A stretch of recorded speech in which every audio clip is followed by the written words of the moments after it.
It's time to fire this thing up. Hit it.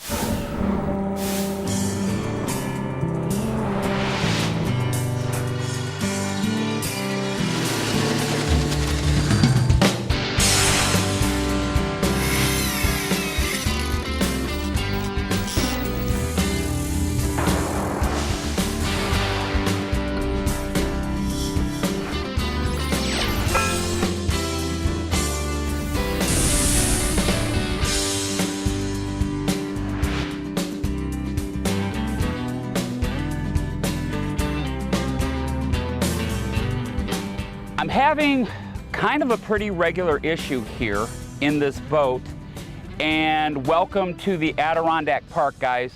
Good deal, you made it. Hi, I'm John Graviskis. It's great to have you back in my Alumacraft.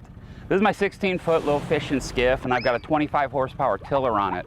And I don't know if you can see all of the weed that is kind of growing up through the water, okay? But what I have here is a little GoPro.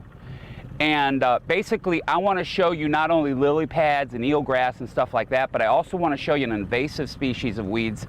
It's called milfoil, and I'm telling you, it's loaded, okay?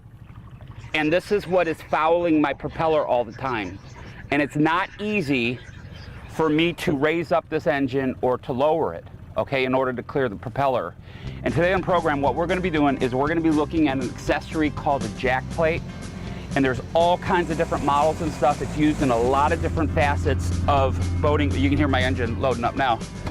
But what we need to do before we get into any of this stuff is we got to work out a little trade-off. We've got to get all you to spend the next 30 minutes with us. And in exchange, we're going to let you in on a whole lot more ways to make your boat ship shape. Let me get this engine up. So I'll show you how fouled it is. And yeah, look at this propeller. It is absolute, look at the propeller. It's absolutely loaded up with weed. We got to solve it.